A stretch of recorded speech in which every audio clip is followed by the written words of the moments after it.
A little bit about me. I graduated from the University of Hull in England with philosophy and creative writing. I teach 4th grade at a public elementary school down in Daly City. My core skill is writing, so I feel like my strength is writing a Kickstarter campaign and reviews and blogs and that kind of thing.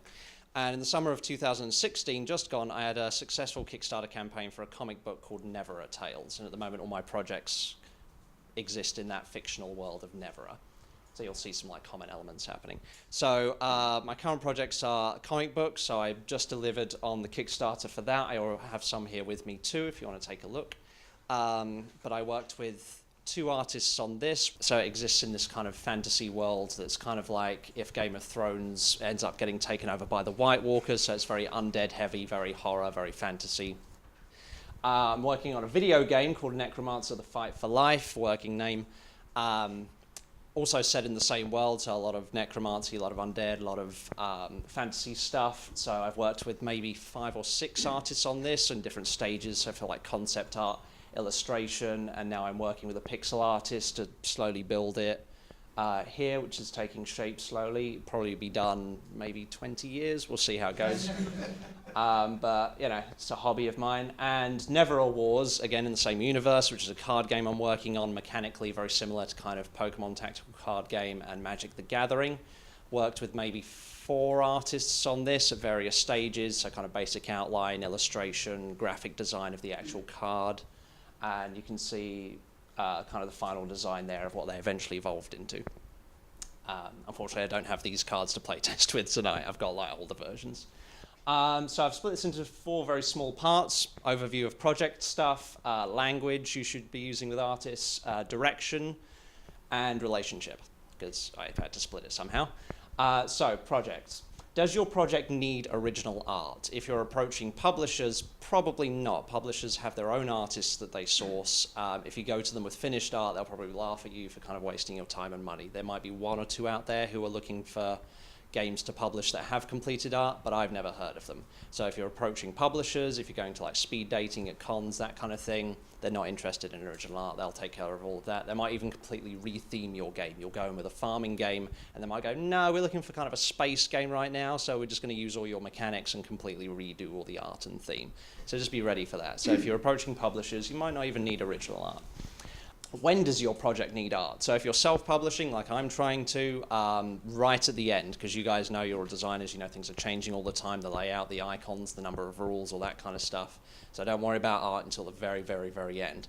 Unless you're looking at crowdfunding, because getting illustration and good-looking art out there could be a good way of starting to build an audience, build excitement. So I started commissioning art as the first thing I did, which is completely backwards, and I do not recommend it for anybody, but I personally was really into kind of getting excited about that side of things. So kind of do as I say, know as I do kind of thing with some of this. So keep that in mind. You guys have probably seen this before. I like to call it the triangle of compromise, because you can only pick 2. So when you're working with artists, you can probably only get 2 of these down. So do you want something cheap and good? You're probably not going to get it very fast. Do you want something good and fast? It's probably not going to be very cheap. Or do you want something fast and cheap? It's probably not going to be very good. I sit very firmly in this category. I'm willing to wait a long time if it saves me a bit of money and I get something I really want at the end of it. That's not to say that I'm going to spend less money than you, but if I'm spending $200 on a piece of art, I might want to spread that out over a few months rather than do it all at once. So speed and cost can mean a few different things there. The only reason I mention this is because when you go into a project, it's very important that you know what you're willing to compromise on. That way, when you hit hurdles and discussions and negotiations further on, you should be feeling very comfortable about where you're going to give. So it's not like an extra stressor, really. So know where you are willing to compromise personally for your project. Or talk about that with your team if you're working with a team. This will be spattered with different concept art and stuff that I've had commissioned just to liven it up a bit. So, where to find artists? There are 2 ways to do it mainly, well, apart from just knowing somebody or a friend of a friend. You can go on to forums and websites like Board Game Geek or Facebook groups, that kind of thing, and you can write a very detailed description, as detailed as possible, to kind of weed out people who aren't experienced enough or don't have time. very detailed description of your project and what you're looking for, and with reference art. So go to like ArtStation, go to Kickstarter, go to Board Game Geek, and find pieces of art that are pretty close to what you want in the end, and throw it up there and go, I'm kind of looking for this. And that will very, very quickly weed out artists that like have no business working with you. The other way is to seek them out. So go to Kickstarter, go to DeviantArt, go to ArtStation, go to all these various different art websites, see someone who's doing stuff that you like, and just send them an email and go, hey, I'm working on this project. Would you have the time, schedule, be willing to work with me on something like this? I really like your style of art. I'm looking at doing something similar.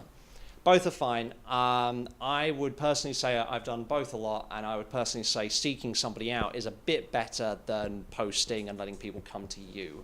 If someone's looking for work, generally they kind of take on too much stuff. They lower their price too much because they're kind of desperate to get some hours, maybe, I'm not saying all the time.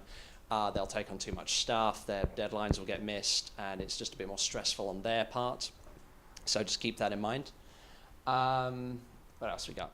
Contracts. I'm not a legal guy, but I wouldn't be being responsible if I didn't mention contracts. Most people think about contracts, they think about money. So like, I'm paying you, your responsibility is to give me this. Really, it's not in my head. Contracts are mostly about protecting intellectual property and the right to use the assets. So even if you're getting art for free, I would still say you should be using a contract, because a contract should say, I have the right to use this art for my project. The artist does not have the right to use it for their stuff, and they are not allowed to sell it to other people. That's what contracts should be mostly about. So even if you're getting the art for free, do use a contract. Don't ask me any more questions than that about it, because I'm not very good at it. And again, it's a do as I say, not as I do thing, because I haven't always used them. I've used them for like 50% of the interactions I've had with artists. There are plenty free available to download online. Maybe the artist will do it, maybe you'll do it. You can talk about that. Either one's fine to initiate that. But do some good research first on that and make sure everything's in it that should be in it. But I could talk for hours about that. So we're on to language now. If you're on the Facebook group, you will have seen this. Elliot very kindly posted it, but I would be remiss if I didn't include it too, because it's just hilarious. So we're going on to language. So when you're using language with artists, you should be being very, very plain, very abstract, you know, very, very basic, almost like you would use with not a child, but maybe a teenager who's a bit kind of held back a bit. I don't know. But like, this is not very good. This was written by an English-speaking company to a Russian artist, very talented Russian artist, but obviously had English as a second language. And they're using words here that are completely inappropriate, like snaky, tendrils, what was another one? Weave, like these very kind of context-heavy words, very kind of abstract words that are not going to be very helpful to the artist at all. The biggest problem was the word bramble. Now, I know they meant the word bramble as in like generic kind of knotty, warping tree, bush kind of thing. But bramble is actually a very specific kind of plant. The specific kind of plant is this. So when the Russian artist was like, oh, what's a bramble? And they went on Google image search, that's what they found. And this was the finished piece of art delivered to the artist, which is fantastic, and I love it to pieces. And they are actually going to use it in the game, because it's so amazing. But you can look, they got the piece down in front like they asked for. You know, very talented. They listened very closely to what they wanted, but enormous blackberries, and it's just the best thing in the world. But it's an example of why you should be using very, very plain, simple language, and why you should be using reference art. So, some useful terms real quick. Placeholder art. Placeholder art is something that is put where the final art will eventually go. If I'm going too fast, please let me know. It can be stolen or borrowed as long as you're super clear that it is placeholder art. So most of you guys are using placeholder art for your prototypes, that's fine. If you're using it in any public space, like you're posting it online or in forums or Facebook or whatever, you should have a big red sticker on it that says placeholder art, because otherwise people get the idea that you're stealing it or doing something inappropriate. So if you're doing it in a public space, you have to be very, very careful. So for example, I was in a Facebook group and someone had a great big sell sheet they were trying to get feedback on from the group. And about a third of the sell sheet was this image here. It was like some territory control game that was jungle themed. It looked pretty cool. And this was like a big piece of the sell sheet.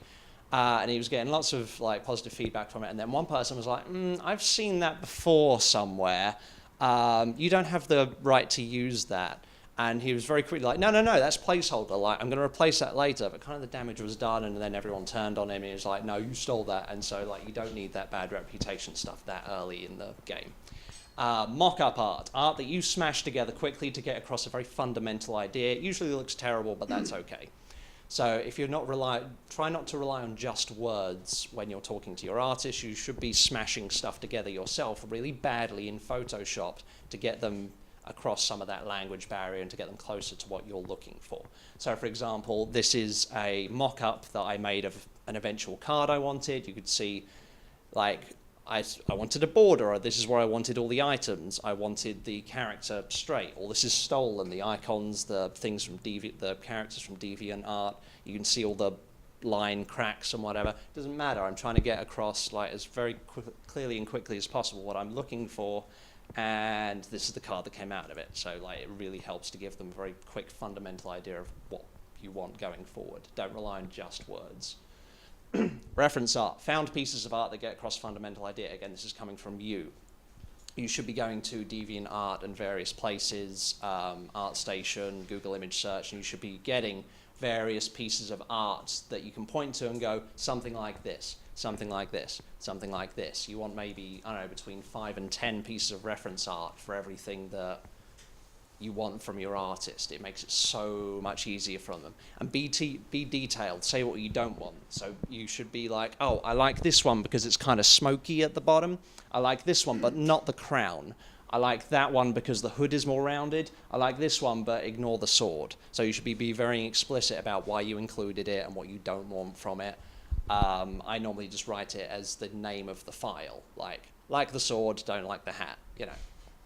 Very, very simple. Just dump it all in a Dropbox or a Google Drive, and just it's the easiest thing for them. What else we got? So these are some final art pieces that came out of my kind of fumbling around with reference art and my talking back and forth with it with the artist about what I wanted and what I didn't want. So that was pretty successful. Concept art that communicates the artist's idea as clearly as possible, usually full body or several angles and several options.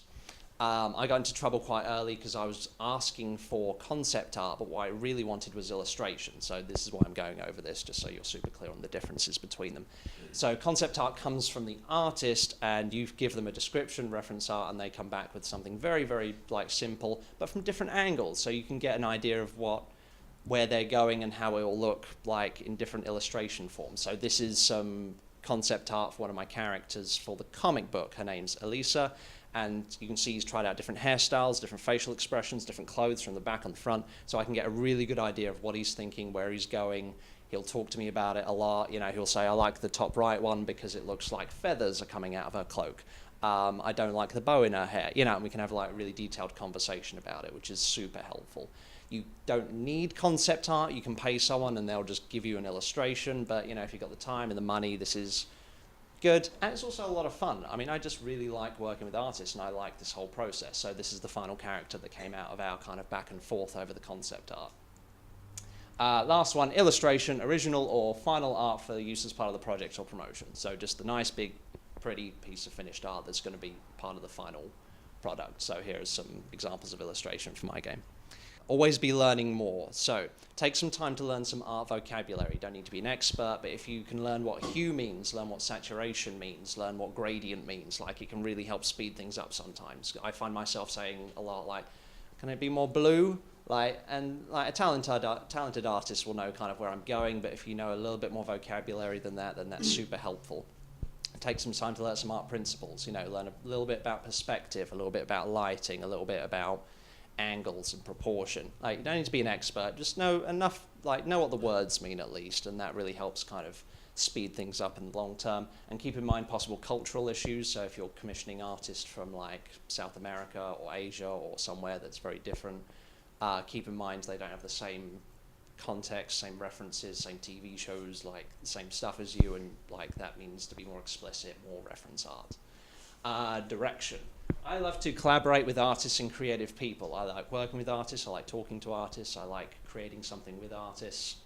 That's what I thought. That's not really technically true. What's true is I love to direct artists and creative people. But it took me a long time to work that out, and there's a very strong difference. For a long time I was working on a project with a friend, and we were doing a 50-50 share. And it was very difficult because he was the art director, he was the artist, and he was deciding all the art, and it was very, very difficult for me to not step on his toes and go, no, I want it this way, but, you know, and there's only two of us, there's no tie-breaking vote, and it got very heated sometimes. And it got solved immediately when we were just like, this isn't working, I'm just going to pay you. And he was like, great, I love it. That way you can tell me what you want, and I'll do it, and that's it. So there's a very strong difference between collaborating with artists and directing them. So have the proper relationship with your artist and understand what your role is. So this means that you have to make every final decision. You're the boss, but you don't have to be a dick about it, okay? So don't keep saying to your artist, well, what do you think? Well, do you think it's finished? Like, it's your job. Even if you're not the artist and you're a bit uncomfortable with it and you don't have an art background, you're the boss now, and you have to decide when a thing is finished, what it needs, what it doesn't need. So all the responsibility is on you, and you really have to lean into that and own it. It takes a bit of getting used to, but it can be a lot of fun when you're into it. You should be listening to advice.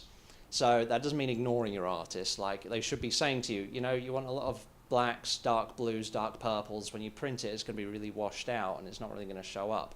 Or your artist might be saying, you know, a lot of people have color blindness and you're using green and red a lot, and it's, you know, like, it's going to impact the number of people that play it.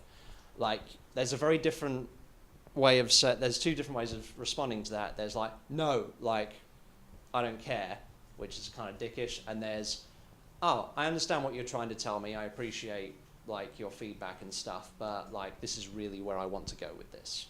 It's completely different, and it means a lot, you know. So make sure you let them know you're listening, even if at the end of the day you're the boss and you're going to go against their advice. It does make a big difference. Don't give artists too much freedom. It creates frustration and apathy, but do give them a little room to play. I made this mistake super early on. I was constantly saying to the artist, well, what do you think? What do you want to do? Here's like I want a mummy, like, just go with it, you know? Like, I was really excited, I was playful, I wanted them to bring a lot of their stuff to it, but it was like really unproductive and they didn't like it, and it was like, don't give them too much freedom. If I said to you, I want to give you $10 and I want you to make me an ice cream sundae, you're like, oh, cool, what do you want on it? I was like, whatever. And you're like, well, are you allergic to anything? Yeah, nuts. And you're like, well, all nuts? Well, some. You know, it's annoying because you're having to do all the work, like decision making. So don't give them too much freedom. The final product is your responsibility. Check everything and get outside feedback. So because you're the art director, it means that if you have an artist working, I don't know, out of China maybe, and you've asked for a generic soldier, and they've accidentally put on some, you know, Nazi insignia on their jacket because they just went through Google Images and they thought, oh, that looks cool, but they don't get the significance of it. That's your job to notice that and pick that up and fix it because you're the art director. It's important that you're sharing all the art you get with outside people because you aren't going to pick up on everything. Because my game's about necromancy, one of my artists had a big kind of occult symbol as part of the card at one point. And very quickly, I was able to notice, oh, that looks exactly like the Jewish Star of David. No, we can't use that, you know. But that's my job. That's my responsibility to notice these things and pick them up, like, because you are the art director. Direction before. So, good written description, maybe about a paragraph, not like the one we looked at earlier. I'll show the examples soon. Reference art, so lots and lots and lots of reference art. You can't have too much reference art with some annotations about what you like about them, what you don't like about them. Say what you don't want. So I mentioned that before. Say, I want a pirate, but I don't want him to have a peg leg. I want a satyr, but I don't want him to have horns. You know, just kind of make sure you're saying what you don't want. It will save a lot of time in the long run if you have a very specific idea in mind.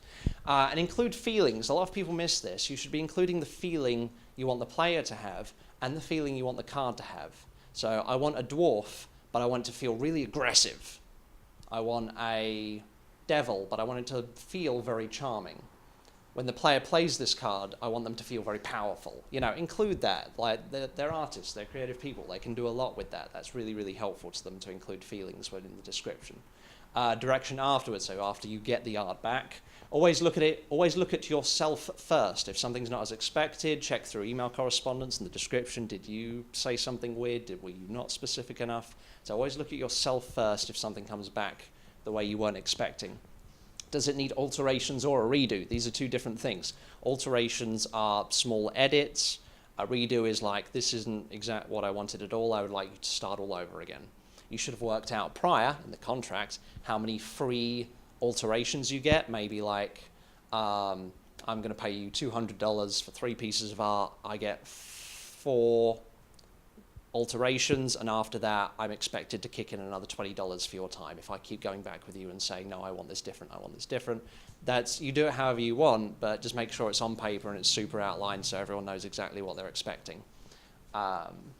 Be prepared to pay all over again if you want a total redo. Like, you know, it sucks if you're on a small budget, but like you've got to be willing to throw some money away at this if you want to get where you want to get. Show appreciation, respect. Look at the positive first. I don't mean like a compliment sandwich. Like genuinely, like take a second, look at it, maybe sleep on it. I usually sleep on it when I get a piece of art back before I say anything. And just notice what you do like about it. Oh, I like the height. I like the perspective. I like the use of colors. I like the background. But I want to change the weapon he's holding. So just make sure you're including the positives too, because people sometimes forget that. I mean, I work with kids. That's what I do all day. But it doesn't come naturally to everyone. So, quick example of direction. I wanted a skeleton pirate, a skeleton who was once a lowly pirate, maybe still retaining some leather clothing and jewelry. Try to avoid cartoonish features like a bandana, eye patch, peg leg. The pirate will be wielding 2-hand weapons, a sword or a slicing weapon, and a dagger or a stabbing weapon to represent offensiveness, recklessness, and speed. So I've included like a lot of detail there. Another example might be I wanted a fungus demon or like a fungus monster. So a humanoid forest spirit with skin of slime, fungus, moss and other material. I'm undecided if I prefer a kind of mushroom cap head or the fungus fin-like protrusions like in the Last of Us video game Cordyceps monsters. There could be a skeletal face or no face at all. The fungus should be relatively short, bad posture, and bulky. He has a blunt attack, so maybe he could have a primitive club made of not much more than dangerous-looking tree branch. So that one had more room to play, and that's a good amount of play for the artist to come back with you. Especially if it's concept art, that gives them a lot of room to like give you a lot of different ideas, and we can see how those ended up. So based on my description, this is what I got, along with some reference art that I gave him too. And these were like both one-shots. These came out. This is what they looked like first time round, so that was super happy with that. I got very lucky. And this is what they look like in the card, just for perspective. Pardon me. Example of reference art, so these, I wanted a treant, so here's some reference art, and I was very explicit. Oh, I like his body shape and his posture, but I don't like his face. The guy on the left, I like that he's turning to face me. Like, it makes me nervous when I look at it, because he's like, it looks like he's just noticed me, like a T-Rex or something. And I like that he's not really got a face, and I like kind of the color scheme of that. This one I like because of the perspective. I like that you're looking up at him, and you know, it really gives him some perspective of how tall he is. You get some of the canopy in too, which is really sweet. And the one on the right is like just really evil, and like some of his some of the branches look like ribs, and he looks very kind of demonic and necromantic, which is great. I love that. And this is what came out of that description. So you can see he used all the elements I asked for based on the pictures, came out really well. Something I didn't ask for was 2 heads. But I slept on it, and he explained to me, I listened, he explained, you know, it's a forest spirit. It's about synergy and coexisting and organisms relying on each other. And I think 2 heads really sells that as a concept and as part of the theme. And I slept on it. I was like, you know, I agree with you. So, you know, again, take the time to listen. Listen to them explain why they did the thing they did. Last part, relationship. So make sure your expectations are clear. This kind of goes back to the contract, but before you do anything, you should be very explicit on what level of quality do you expect. That should come from the reference art. What level of communication do you expect? With my artists, I say to all of them, I want an email from you every week, doesn't matter when, but I want an email from you every week, even if you've done nothing, just to say, hey, I'm still alive, but I've done nothing. So, like, communication's important to me, because that's just a thing that I like, because my projects take a very long time, and so checking back in with me is important to me. But I make sure that's super clear up front. What do you expect of the alterations and redos? So, like, I'm kind of repeating now, but, like, make sure that's outlined at the very beginning, what they're willing to do for free, or as redos or alterations. What do you expect of their further involvement? So don't just expect that once your Kickstarter starts, they're going to be tweeting about it, and they're going to be sharing about it, and they're going to be going on podcasts and doing interviews and name dropping you. Like, don't expect that. Like, make sure that's, don't expect that without saying it. If you want their further involvement, if you want them to help zhuzh it up a bit socially, like, even be willing to pay for it. You know what I mean? Like, that's their time, that's their demographic, like, that's their audience. Some of the artists I choose to work with, I choose just because they have a big Twitter following. And I know that's valuable, and I'm like, hey, when I have the Kickstarter later on, I'll give you, I don't know, $10 a pop to tweet about it once a week when it comes out. Normally they say, no, you don't have to pay me, but it's nice that I offer, you know what I mean? Appreciate that they are human and have challenges, make mistakes and have limited time. They're not a vending machine that's pumping out art for you, they're a human being. It's kind of a stereotype, artists are kind of a more sensitive soul maybe, so you know, really focusing on the positive before you hammer them with the criticism is super important. Talk to them like a real person, which I know is hard in email, but like if you can do it, it goes a long way. I would say, and again, it's kind of a stereotype, but I would say almost 100% of the artists I've worked with, and I've worked with like 15 or more probably now, have some kind of mental or emotional challenge. Like they have anxiety, or they have depression, or they have OCD, or they have something. Not getting into their personal life, but you know, take a second, give them time, give them space to breathe. Like, don't jump down their throat if something's wrong. Like, try and be a bit patient with it. Art can be very emotionally taxing, and artists put a lot of themselves into what they do. So just remember when you're criticizing a piece of art, like there's no possible way, because of how people are wired, that they don't take some of that on personally. I'm not saying you can't criticize them, but just bear that in mind in the wording and when you're giving direction and stuff. Last part, be respectful of their time. They keep normal hours and not always available. If you send them an email on Friday afternoon and you don't get a response till Monday lunchtime, like they have a weekend too. So don't get too antsy about timing. Middle of the night, be mindful of time differences. They're in a different part of the world. Show gratitude and appreciation. Something from my teaching stuff is praise their actions, not them as people. It gets in a little bit deeper. So rather than saying, oh, you're a great artist, I find it's a little bit better to say, oh, I can tell you worked really hard on that. Oh, I can tell you've like had a lot of training in this. Oh, I really appreciate the time you spent like looking at extra reference art yourself. You know, you can do both, but I find that praising actions and decisions goes a little bit deeper than just kind of praising them as a person, generally. Maybe for adults too, I don't know, I've only tried it with kids. Do not discuss prices outside the relationship. So this is kind of important, not really talked about. If someone asks you, oh, hey, how much are you paying your artists? Maybe politely like say, oh no, I don't feel comfortable talking about that. Because think about it, if you're paying an artist $35 an hour, when they're done with you, they might want to raise their rates. They're feeling more confident now, they've got some more, they've got some references, they've, got a bit of credibility, they might want to raise their rates. But if you've been blabbing all over Facebook, they're doing $35 an hour, that's going to be really hard for them. And it's, they might want to go lower, I don't know. But it's kind of a private thing, so try not to spread around too much how much you're paying them, even if you're referring them to somebody else. Pay them. It's very important that you pay them. This gets brought up again and again and again. Don't ask them to do something for free, and if you promise to pay them, you should pay them on time, exactly when you offered to pay them. If you have a car accident and you're a bit short, you need to get out a credit card and you need to pay them. That's not their problem. Like, they deserve the money that you said you would pay them. Okay, so do everything you can for that. Use contracts, we've already been over that. And last part, do a little extra maybe. If I've worked with an artist for 6 months and I've paid them $500, I might give them an extra $25. They're not expecting it, it's nice, it's not demeaning, like they appreciate it. I might, spend some time boosting them up on Twitter and social media stuff and talking about how cool they are, or refer them to other people. Little things like that, really mean a lot to people who are trying to make it on their own as an artist. Thank you for your time. That's all me. I have some copies of my comic book here if you would like to purchase them or show some support or just kind of browse through them. That would be nice. But if you have any questions, I can definitely take those.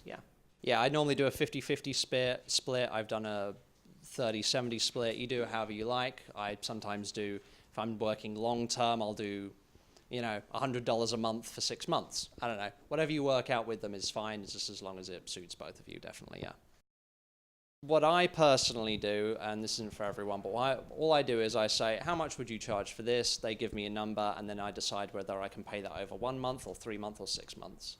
I actually don't negotiate at all. I pay them what they say it's going to cost. Mostly because I have no negotiation skills. I have no confidence in that area. Have you ever asked an artist and they give you a number and you just can't work with them? Yeah, I just say, no, you're too professional for me, you're too far out of my budget, like, best of luck to you, sorry it didn't work out this time. Yeah. There have been some times where I've said, actually there was once or twice when I said, if you're working on 5 projects, would you consider lowering your price if I'm like your bottom priority and we don't have any real deadlines and you just get to my stuff when you have free time? Done that a couple of times. It's not worked out great, but it is an option if you're kind of tight. Sorry, what were you going to say? If you ask two artists and you pick one based on the better price, would you ever do that? Or do you Yeah, of course. Yeah, shop around. You know, get a bunch of quotes. You know, do what's best for you. If you're not in a rush, you know, get a lot of different. You might have to, you know, pay. You know, maybe kick each of them $30 to give you a sample. You know, but you know, be picky. Yeah, definitely. Normally I pay for the whole bulk of the thing. So if I want 10 cards made, they'll give me a price for all 10 cards, but they've worked it out by hour. They've kind of estimated, okay, this is going to take me 50 hours. I work at this much. So they've done that work. They'll just give me a flat price usually. Honestly, just having someone flake out, to be honest. Like the video game, I had a pixel artist working on that. We're still really good friends now, but like he was in a tough spot and he took it on too cheap and he took on too many projects at once. The scope of my game was a little big, to be honest, and he was trying to do all parts of it, and he just got swamped and he couldn't do it, and he ended up getting very stressed out, very upset, and I'd sunk a fair amount of money into it, and you just have to call it, and you just have to say, oh, this isn't working out. Okay, so it's lost money. It's a decent reference art for the next guy, I guess, because he knows what direction I want now.